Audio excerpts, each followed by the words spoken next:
오늘은 1년에 한 번씩 지키는 추수감사주일인데요. 추수감사주일의 유래는 청교도 영국의 그 신자들이, 영국의 그리스도인들이 그 영국 국교인 성공회의 핍박을 피해가지고 메이플라워를 타고서 아메리카 대륙으로 건너왔죠. 그래서 거기에서 정착하고 얻은 첫 곡식을 하나님께 드리며 감사했던 절기예요. 그래서 그렇지만 이 추수감사주일 이 절기는 성경에 기록되어져 있는 절기는 아닙니다. 그래도 성경에서 그 유래를 찾아보자면 초막절이라고 할 수가 있습니다. 이 초막절은 이스라엘 백성들이, 이 청교도들이 그 영국을 떠나서 아메리카 대륙에 정착해서 농사지어서 얻은 첫 곡식을 하나님께 드리며 감사했던 것처럼 이스라엘 백성들이 애굽에 나와서 가나안 땅에 정착해서 그 가나안 땅에서 거두어 드린 첫 곡식을 하나님께 드리며 하나님께 드렸던 제사가 지켰던 절기가 초막절이에요. 초막절입니다. 그런데 왜 초막절이라고 하냐면 그 가나안 땅에 나와서 정착을 해요. 그전에는 유랑을 했잖아요. 이 광야 생활에 40년 동안 여기저기 농사 짓지 못하고 여기저기 떠돌아다니면서 살았잖아요. 근데 이제 가나안 땅에 들어가서는 거기엔 집을 짓고 거기에서 정착을 하면서 하나님이 분배해준 그 땅 속에서, 땅 안에서 거기에 정착해가지고 거기서 농사를 지으면서 살았어요. 그래서 이들이 하나님께서 우리 광야 40년 동안 우리를 이렇게 인도해 주셨습니다 하고 들에 나가서 그때 집이 아니라 초막을 짓고 이 막사를 짓고 거기에서 일주일 동안 하나님께 감사하는 절기를 지켰다고 해서 초막절이라고도 합니다. 그리고 거두어들인 곡식을 이제 그때 수렵이나 이런 것들은 그때 먹을 것들을 장만해서 먹는데 농사는 그렇지 않잖아요. 1년 동안 농사를 지어야 되니까 거두어들인 것들을 먹고 남은 것들을 저장해 둬야 되잖아요. 그 저장을 해준다. 저장을 해두고 곡식을 거두어서 창고에 거두어들여서 창고에 저장을 해두리고 지키는 절기라 해서 성경에 보면 수장절이다라고도 해요. 그래서 초막절이나 수장절 이 말들은 다 같은 말인데 추수감사주일의 유래를 찾고자 하면 이렇게 찾을 수가 있습니다. 그래서 추수감사절은 성경에 기록되어져 있는 하나님께서 지키라고 하신 절기는 아니에요. 추수감사주일은. 그렇지만 비록 추수감사주일이 성경에 기록된 절기는 아니지만 한 주일을 감사주일로 지킴으로써 성경이 곳곳에서 강조하고 있는 감사의 의미를 상고한다는 의미에서는 참으로 의미 있는 날이라고 할 수가 있습니다. 그래서 그 성경에 추수감사주일을 지키라고 한 것은 아니에요. 그래서 초막절이라든지 수장절이라든지 유월절이라든지 이런 거는 하나님께서 이미 다 폐하셨기 때문에 그런 절기들을 우리는 지키질 않아요. 하나님의 교회라고 여러분들 아실 거예요. 이단인데 하나님의 교회라는 그 교회를 아실 거예요. 거기에서 주장하는 게 뭐냐면 초막절을 지키라는 거예요. 추수감사절은 성경에 눈 씻고 찾아봐도 없으니까 그 추수감사절이라고 하는 초막절을 지켜야 한다고 얘기를 해요. 근데 우리는 하나님께서 초막절을 지키는 그 구원, 그 번제로 드리고 감사제를 드리고 소제를 드리고 하는 그런 제사를 우리는 초막절을 지키지를 않아요. 그래서 하나님께서 예수님이 그 모든 죄를 십자가에 달려 죽으심으로 인해서 그 구약에 했던 모든 절기들을 다 지키지를 않아요. 그래서 우리가 절기를 지키는 모든 절기들이 하나도 없잖아요. 부활절하고 성탄절밖에 없어요. 그리고 감사절, 맥주감사절 1년에 두 번, 여름에 한 번, 그리고 가을에 한 번. 이 두 감사주일, 1년에 두 번 감사주일을 지키는 것밖에는 없어요. 맥주절은 성경에도 기록되어져 있어요. 그렇지만 그 맥주절은 구약 성경에서 하던 의미로 드리는 맥주절이 아니에요. 성경이 늘 강조하고 있는 것은 뭐냐면 하나님께서 자기 백성들에게 베풀어 주신 은혜를 깨닫고 늘 감사할 것을, 그리고 그 하나님을 의지할 것을, 그리고 그 하나님을 잊지 아니하고 그 하나님이 나한테 베풀어 주신 은혜를 깨닫고 늘 그 하나님을 의지할 것을 요구하시는 것이 성경의 기본적인 내용이거든요. 그래서 성경에서 우리가 하나님의 이 절기를 지키면서 초막절을 지키는 것이 아니라 하나님께서 성경을 통해서 강조하고 있는 감사의 의미를 다시 한번 되새기고자 1년에 2차례 감사주의를 지키고 있는 것입니다. 그래서 2019년 한 해의 인생 농사에서 하나님께서 우리에게 베풀어 주신 은혜를 세워보고 하나님께 감사를 드리는 것은 매우 의미 있는 일이라고 할 수 있습니다. 우리 함께 하나님 말씀을 상고하고 온갖 은혜를 베풀어 주신 하나님께 감사하는 저와 여러분들이 되시기를 주님의 이름으로 축원합니다. 오늘 본문은 감사에 관한 말씀인데요. 우리가 감사를 말할 때 한 가지 생각해야 할 것이 있습니다. 그것이 뭐냐 하면 감사는 명령이다. 감사는 명령이라는 것입니다. 데살로니가전서 5장 18절을 한번 보십시오. 같이 읽어볼게요. 시작. 범사에 감사하라. 이것이 그리스도 예수 안에서 너희를 향하신 하나님의 뜻이니라. 범사에 감사하라. 범사에 감사하시기 바랍니다. 범사에 감사하시는 것이 좋습니다. 범사에 감사하는 것이 어떨까요? 하고 권유하거나 요구하는 것이 아니라 범사에 감사하라 하고 하나님께서 명령을 하신 것입니다. 말하자면 감사하고 싶으면 감사하고 감사하고 싶지 않으면 감사하지 말라는 것이 아니라 너희는 무조건 감사해야 한다. 감사하지 않으면 안 된다는 명령을 하고 있는 것입니다. 그런데 문제는 우리가 감사한 것을 잘 모르고 산다는 거죠. 하나님께서 범사에 감사하래요. 모든 것을 감사하래요. 아침에 눈 뜨면서 저녁에 잠자리들까지 모든 것에 감사하래요. 지금까지 지나온 모든 것에 감사하래요. 감사하지 않을 경우가 없고 감사하지 않을 순간이 없고 감사하지 못할 순간이 없다는 거예요. 모두 다 모든 일에 매사에 계속 항상 모두 범사에 감사하라라고 말씀을 하셔요. 그런데 우리가 감사하지 못하잖아요. 감사하지 못하는 경우가 많잖아요. 그 감사하지 못하는 경우는 왜 그러냐? 그 이유는 너무 많은 은혜를 받고 살아서 그래요. 너무 많은 은혜를 받고 살아서. 말하자면 받고 있는 은혜가 너무나 일상적이어서 그것이 정말 감사한 것인지도 모르고 산다는 것입니다. 여기 앞에 과일들이 참 많이 있는데요. 정희숙 집사님이나 정두군 권사님이나 우리 백종철 선생님은 저보다 더 하시겠지만 저 초등학교 다닐 때 소풍 갈 때 외에는 바나나를 잘 못 먹었거든요. 근데 바나나 요즘에는 제일 싼 게 바나나예요. 그죠? 그래서 예전에 그 바나나 하나 사놓고 사이다하고 계란하고 김밥하고 바나나 하나 가방에 넣어놓으면 소풍 가기 전날 얼마나 즐거웠는지 몰라요. 그래서 내일은 바나나 먹을 수 있는 날이다 하면서 너무 좋아했거든요. 근데 여러분들 중에 내일은 바나나 먹는 날이다 그리고 좋아하시는 분들 계시나요? 아무도 없죠. 왜요? 언제든지 마음 먹으면 그냥 먹을 수 있는 게 바나나니까. 지천에 깔린 게 바나나니까. 과일 중에서 제일 싼 게 바나나니까. 예? 우리가 하나님께서 범사에 감사하라. 모든 일에 감사하라. 항상 감사하라. 라고 말씀하시는데 우리가 그렇게 하지 못하는 이유가 뭐냐? 너무 많은 것을 받고 있어요. 너무 많은 것을 일상적으로 우리가 살아가는 모든 일상이 다 하나님께서 베풀어 주신 은혜니까 그게 감사한 줄 모르는 거예요. 건강이 대표적인 예입니다. 우리가 오늘 하나님 건강하게 해주셔서 감사합니다 하고 별로 생각을 잘 못해요. 오늘 감기에 걸리지 않은 것을 하나님 감사합니다.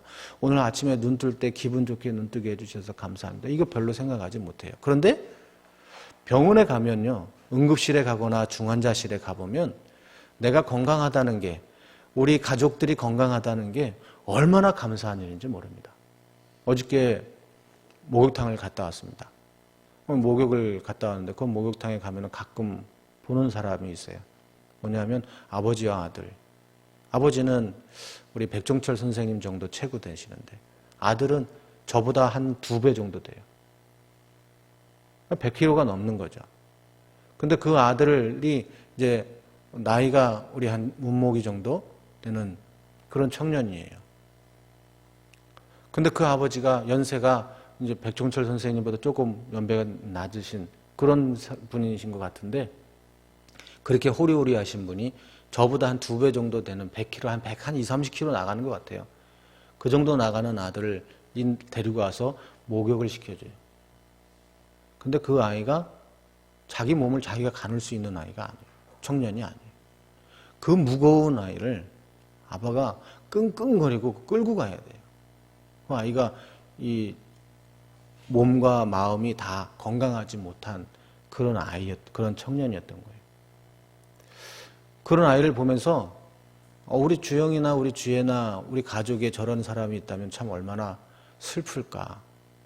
근데 우리 가족이 항상 건강해서 하나님 건강하게 해주셔서 감사합니다 하고 생각한 적이 별로 없어요. 늘 말로는 우리 가족이 건강해서 감사합니다 했는데 그거를 실질적으로 참 마음 깊이 깨닫는 것이 쉽지 않더라고요.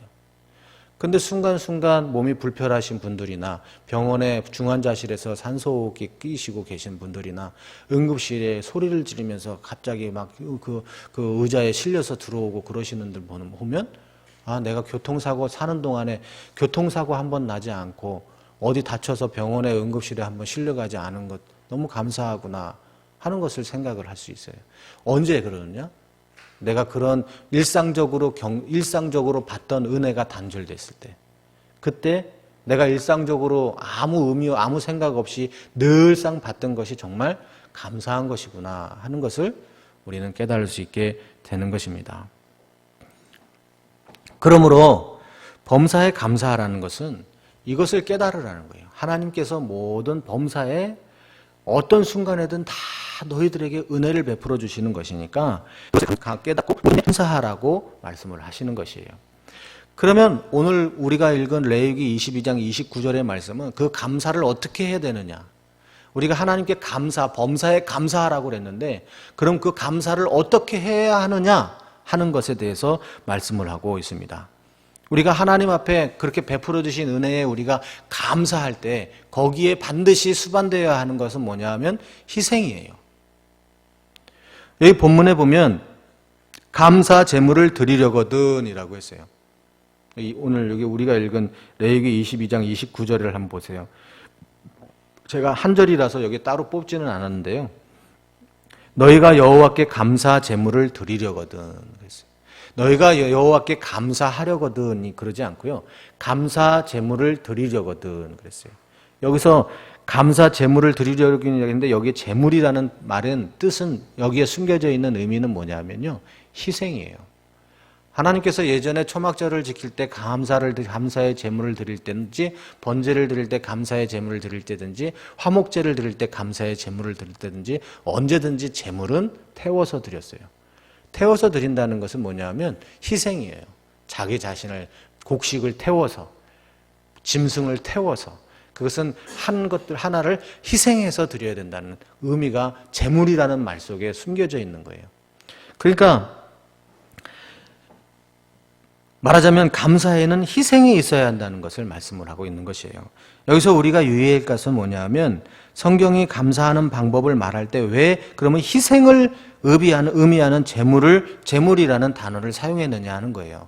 그냥 감사를 해라 하고 얘기를 하면 되는데 왜 희생을 의미하는 감사 제물을 드리려거든 너희들이 감사 제물을 드리려거든 하나님이 감사합니다 하고 감사의 제물을 드리려거든 감사의 제사를 드리려거든 왜 그 제물 희생을 의미하는 제물이라는 단어를 사용했느냐 하는 거예요. 그것은 감사는 남는 것으로 하는 것이 아니라 감사는 남는 것으로 하는 것이 아니라는 것을 가르쳐주기 위한 것이에요. 그러니까 하나님께 감사하는 것은 남는 시간이나 남는 물질이나 남는 열정으로 하는 것을 감사라고 하지를 않는다는 것이죠.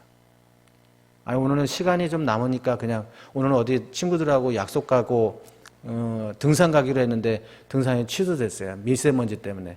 그래서 이거 시간 남네. 그럼 오늘 그냥 가서 예배나 좀 드려야 되겠다. 이게 아니라는 거예요. 내가 이렇게 좀 오늘 이번 달에는 이렇게 좀 쓰고 사용하고 좀 남는 돈이 좀 남네. 이게 남으니까 그냥 감사헌금 드려야 되겠다. 그게 감사 예물이 아니라는 거예요. 내가 이것도 하고 저것도 하고 공부도 하고 내가 뭐도 하고 다 하고 그래도 내가 막 힘이 남아요. 내가 오늘 너무 컨디션이 너무 좋아. 오늘 내가 컨디션이 너무 좋다. 오늘 가서 교회 가서 봉사를 좀 해야 되겠다. 그렇게 하는 것이 감사가 아니라는 거예요. 감사는 남는 것으로 하는 것이 아니라는 거예요. 시간이든 물질이든 건강이든 우리의 열정이든 우리의 재능이든 남는 것으로 하는 것이 아니라는 거예요. 그거는 쓰레기 처리하는 거죠. 남는 걸로 하는 거는. 그죠? 누가 남는 것 갖다가 누가 저한테 뭘 막 줬어요. 선물을 줬어요. 근데 그거 막 쓰고 남았어요. 그 남아가지고 집에 이렇게 놔두니까 집안의 구석에 이렇게 좀 그 자리만 차지하고 그러면 안 좋아요. 그래서 그 남는 걸 누구 생각하다가 이거 가인이 줘야 되겠다. 그래서 가인이한테 가인아 이거 너 써라. 그리고 주면 그 내막을 알고 나면 기분이 좋을까요? 나쁠까요? 기분 나쁘죠. 누가 줬으면 기분 좋아야 될 거 아니겠어요? 그 받은 것은 너무 좋은데 그 내막을 알고 나면 기분이 나쁜 거죠. 왜? 자기 목사님 쓰다가 무슨 쓸모 없으니까 나 준 거 아니야? 나를 좋아해서 주는 줄 알았는데 나 쓰다가 남으니까 뭐 집에서 귀찮으니까 나 준 거 아니야? 기분이 나빠지는 거죠. 감사는 그런 것이에요. 남는 것으로 하는 것이 아닌 거죠. 그러므로 감사는 남아 도는 것으로 하는 것이 아니라 바쁜 시간, 빠듯한 물질, 귀한 재능을 구별해서 하나님께 드리는 것이 감사인 것입니다. 그리고 무엇보다도 그 감사를 받으시는 하나님이 뭐가 부족하거나 아쉬운 분이 아니라는 것이에요. 하나님이 뭐가 부족해서 하나님이 오늘은 식사를 못 하셨으니까 이 과일 같은 거 갖다 드리고, 하나님이 오늘은 피곤하시니까 일 못 하시니까 오늘은 내가 대신 해드리고, 하나님이 오늘은 좀 주무셔야 되니까 오늘은 내가 뭘 좀 해드려야 되고, 이것이 아니라는 거예요. 하나님은 모든 일에 있어서 부족하거나 모자란 분이 아니에요. 그래서 하나님이 사실 우리한테 뭐 받을 것이 아무것도 없어요. 이사야서 1장 11절에서 13절을 한번 보세요. 같이 읽어볼게요. 시작. 여호와께서 말씀하시되 너희의 무수한 재물이 내게 무엇이 유익하뇨? 너희들이 바쳐드리는 재물이 무엇이 유익하냐 이거예요. 다 아무 유익이 없다는 거죠. 나 다 가지고 있다 이거예요. 이게 모든 게 다 내가 만든 건데 내가 무슨 소용이 있느냐 이거죠. 알라딘의 요술 램프 아시죠? 요즘에 그 영화도 나왔었는데 그 영화에 보면 그 요술 램프의 요정이 먹을 게 뭐가 필요하겠어요? 자기가 다 만들 수 있는데. 그죠? 다 필요 없는 거예요. 하나님이 그런 거예요. 나 다 필요 없다 이거예요. 12절도 한번 보세요. 이것을 누가 너희에게 요구하였냐? 내가 너희들한테 이런 거 요구했느냐?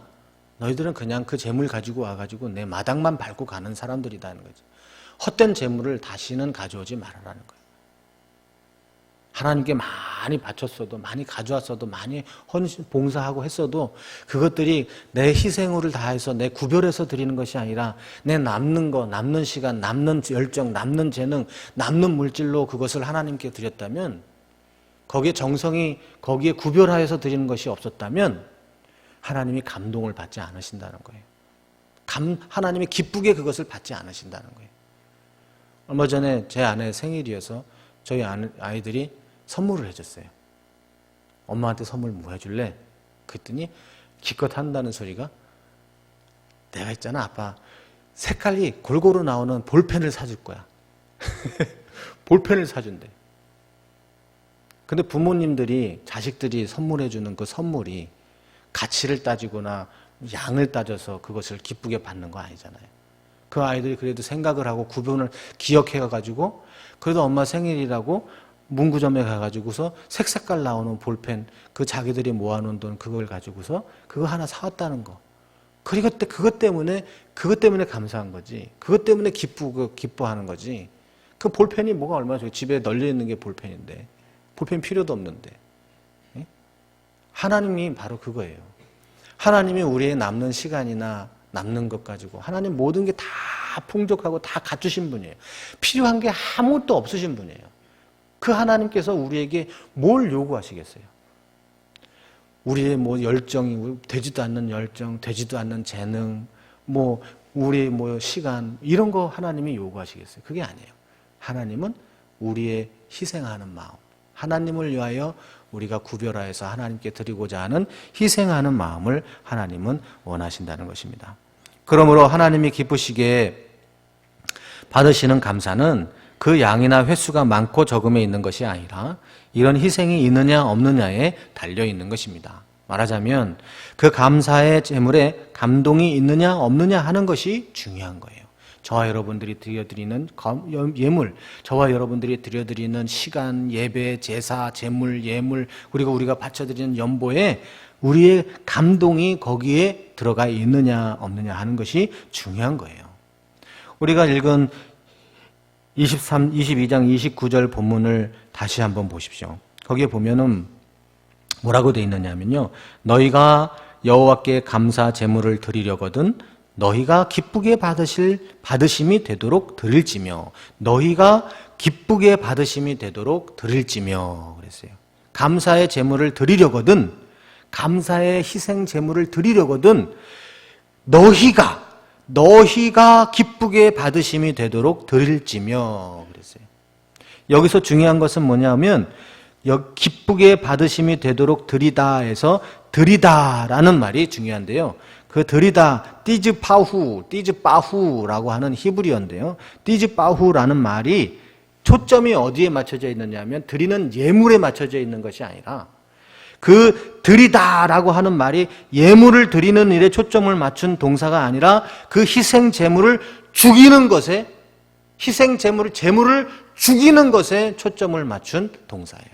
그러니까 드리다라는 말은 그 바치는 양이나 바치는 소나 이런 것이 그 예물에 드리는 그 예물에 초점이 맞춰져 있는 게 아니고 그 양과 그 제물, 그 하나님께 감사의 제물로 바치는 그 제물을 죽이는 일에 초점이 맞춰져 있는 동사인 거예요.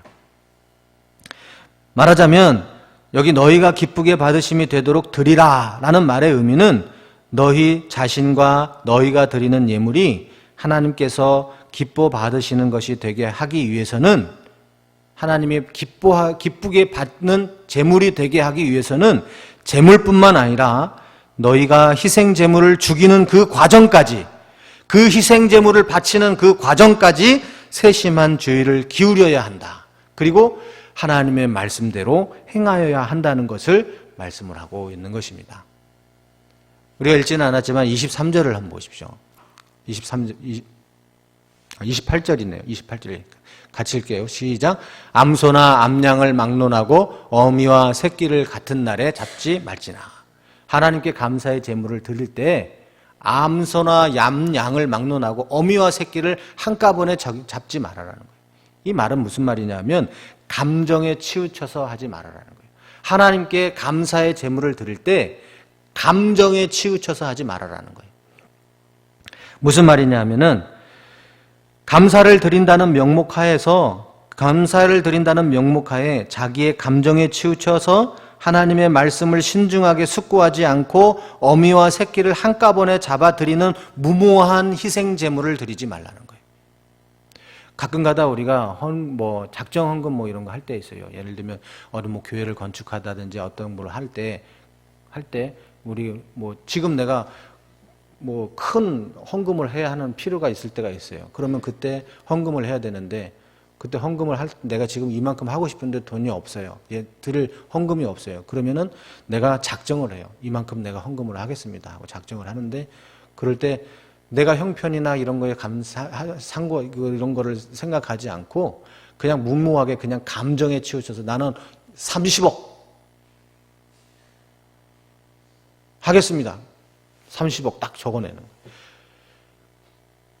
그런 무모한 재물을 드리지 말라는 거예요. 왜? 그거는 결국은 하나님 앞에 감사의 재물이 되는 게 아니라 하나님 앞에 범죄가 돼요. 여러분 사도행전에 보면은 아나니아와 삽비라라는 사람이 나와요. 그 아나니아와 삽비라라는 사람이 하나님 앞에 서원을 해요. 무슨 서원이냐? 내 가진 모든 것 다 팔아서 바치겠습니다. 정말 대단한 거잖아요. 대단한 희생이잖아요. 근데 그게 왜 그렇게 했느냐면 그 앞에서 했던 사람들이 있어요. 바나바라고 하는 사람이 그러나 또 초대교회 여러 성도들이 믿음이 참 좋아서 자기 스님들이 가지고 있는 것들을 다 팔아서 가져와가지고 교회 앞에 내놔요. 그리고 교회 앞에 다 내놔요. 그뿐만 아니고 사람들이 다 가지고 온 거 다 내놓고 필요한 사람들한테 그런 것들을 다 나누어줘요. 그랬더니 사람들이 저 사람 정말 대단한 믿음이 훌륭한 사람이야. 네, 아이고, 예, 그럼요 하면서 말도 잘 듣고 막 높여주고 막 칭찬해주고 막 그래요. 근데 내가 가만히 보니까 저게 나보다 나은 것도 하나도 없는 놈인데 저게 나보다 다른 사람들이 저 사람 막 칭찬해주고 나는 거들떠도 안 보고 막 그러네. 저놈이 나보다 뭐 별로 나은 것도 없는데 나보다 오히려 못하면 못하지 왜 저놈한테만 저러고 그래. 그런데 그 사람이 그렇게 했다는 거죠. 그래서 자기도 그렇게 마음 먹어요. 그래서 얘기를 그렇게 하겠다고 서원을 하는 거예요. 다 팔아가지고 바치겠습니다. 그래서 다 팔았어요. 그리고 그걸 다 바치려고 그러다 보니까 어떻게 돼요? 다 못 바치겠는 거예요. 집을 다 팔았는데 재산이 50억이에요. 그 50억을 다 바치려니까 못 바치겠는 거예요. 서원을 50억을 했는데 그 서원 50억을 하려는데 50억을 바치려니까 다 못 하겠는 거예요. 그래서 40억을 감춰두고 10억만 했어요. 얼마나 큰 돈이에요, 10억도. 40억 감춰두고 10억을 했어요. 그때 하나님이 어떻게 했느냐? 그 아나니아라고 하는 사람과 그 아내 삽비라라고 하는 사람이 그 앞에서 다 즉사하게 만들었어요. 하나님 앞에 감정에 치우쳐서 감정에 하나님께 예배를 하나님께 그렇게 바친다는 명목하에서 감정에 치우쳐서 하는 것은 옳지 않다는 거예요. 어미와 새끼를 한꺼번에 잡으면 어떻게 해요? 어미와 새끼를 같은 날에 잡으면 어떻게 해요? 그렇게 하지 말라는 거예요. 그렇게 하지 말라는 것이. 그래서 그 희생 제물을 드리는 과정까지도 하나님의 말씀대로 행해야 한다는 것을 얘기하고 있는 것입니다. 그렇게 하지 않으면 그렇게 무모한 희생 제물은 결코 하나님께서 기쁘게 받지 않으신다는 것이에요. 그러므로 우리는 우리의 마음을 흡족하게 하는 예배를 드리기보다는 하나님께서 기뻐하실 예배로 우리의 감사를 나타내어야 하며 우리의 방법으로 예배를 드리기보다는 하나님께서 글씨들을 통해 드릴 수 있게 하신 참 예배를 드려야 하는 것이에요. 히브리서 13장 15절 16절을 한번 보겠습니다. 같이 읽어볼게요. 시작. 그러므로 우리는 예수로 말미암아 항상 찬송의 제사를 하나님께 드리자. 이는 그 이름을 증언하는 입술의 열매니라. 오직 선을 행함과 서로 나누어 주기를 잊지 말라. 하나님은 이 같은 제사를 기뻐하시느니라. 그래서 하나님께서는 우리가 마음에 드는, 우리가 보기에 좋은 그런 것들을 원하시는 것이 아니라 하나님께서는 우리의 마음을 보시는 거예요. 그리고 하나님이 기뻐하시는 것이 있어요. 그래서 추수감사상을 이렇게 하잖아요. 그래서 제가 원래 이렇게 하는 것은 우리가 이거보다 돈을 들이면 막 여기 있는 종류대로 박스씩 갖다가 그냥 이만큼 쌓아놓을 수도 있잖아요. 그죠? 근데 이렇게 하는 이유는 이게 왜 이렇게 하냐? 제가 그냥 이걸 하려고 하는 이유는 뭐냐? 그 이유는 뭐냐면 그렇게 눈에 보기 좋게 또 더 많이 이렇게 할 수도 있지만 제가 원하는 것은 우리 가정에서 한 분 한 분이 이게 하나님 앞에 내가 이렇게 감사했던 것들을 눈으로 보이게, 눈으로 우리가 보이게. 그래서 우리가 우리 교회가 이렇게 감사한 일 한 사람이 하나씩 가지고 오면 한 사람이 가져오면 감사한 일이 하나인 거고 두 사람이 가져오면 감사가 두 개인 거고 우리 온 교인이 다 가져오면 온 교인이 이만큼 감사가 이만큼 있습니다 하는 것들을 눈에 보이도록 우리가 같이 하나님께 그거 드리고 영광을 돌려드리게 하기 위해서 이거를 하자고 말씀을 드린 거였었거든요. 근데 오늘날은 좀 너무나 바빠서 다 그렇게 하지 못하고 그런 경우가 있어서 이렇게 여러분들이 헌금을 해주시고 또 각 기관에서 찬조해 주시고 또 장식하시는 분들이 있어서 이렇게 또 수고해 주시고 해서 이렇게 했는데요. 원래 제가 원하는 그런 것들은 그런 의미로 하고자 했던 것이에요. 그래서 내년부터는 그런 방법으로 좀 했으면 좋겠다 하는 생각이 듭니다. 우리 성도 여러분, 신자는요, 하나님이 베푸신 은혜의 범사에 감사해야 합니다. 범사에 감사해요. 이 범사라는 건 모든 일에 감사해야 된다는 거예요. 역대하 1장 1절을 한번 보세요. 하나님께서 솔로몬에게 은혜를 베풀어 주셨어요. 같이 읽어볼게요. 시작. 다윗의 아들 솔로몬의 왕위가 견고하여 가며 그의 하나님 여호와께서 그와 함께 하사 심히 창대하게 하시니라. 이 솔로몬은요, 어린 나이에 하나님께서 은혜를 베풀 만한 일을 한 것이 아무것도 없어요. 솔로몬은 그냥 다윗의 아들이라는 그거 하나밖에 없어요. 그냥 아버지 백으로 왕이 된 거예요. 근데 이 아버지 백으로 왕인 아버지가 다윗인데도 이 첫째 아들이 아니에요. 그러니까 왕이 될 자격이 원래 없는 사람이에요. 근데 왕이 됐어요. 이때는 그리고 어렸을 때 왕이 되어서요. 주변에 그 다윗이 죽을 때 그 많은 그 기라성 같은 다윗과 같이 전쟁에 나가서 싸우고 그렇게 힘이 있던 장군들, 그렇게 막 카리스마 있던 그런 장군들이 수두룩했었고요. 그리고 그 다윗의 자녀들이 수두룩했어요.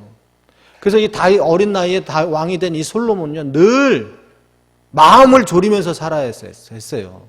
차라리 왕이 되지 않았으면 차라리 편한 삶을 살 수 있었을 거예요. 그런데 왕이 돼가지고 내가 언제 죽을지도 모르고 언제 어떻게 될지 모르는 그런 불안함에 늘 쌓여서 살 수밖에 없었던 사람이 솔로몬이에요. 우리 솔로몬 하면 뭐 굉장히 막 온갖 것들을 다 받은 사람으로만 기억을 하는데 사실은 솔로몬의 심정 속에는요, 온갖 불안이라고 하는 불안, 두려움이라고 하는 두려움은 다 갖고 살 수밖에 없었던 사람이 이 솔로몬이라고 했던 사람이에요.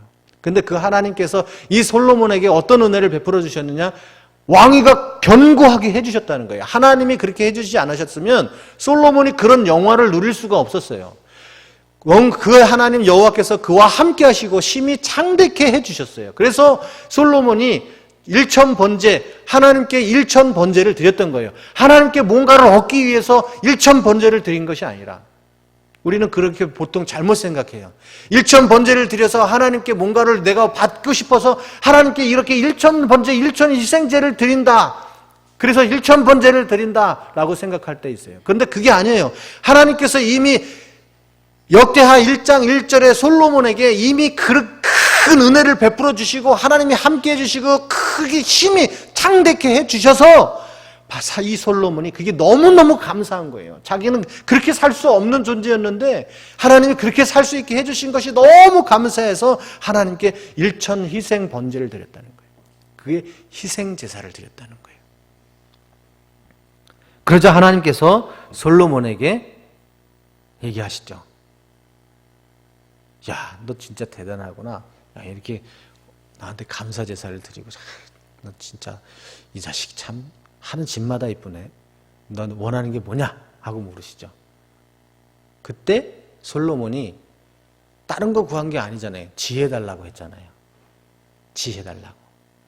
삐끗하면 사람들한테 저거 왕이 될 자격도 없는 게 왕 돼가지고 안 되겠어, 끌어내려, 그런 소리 들을까.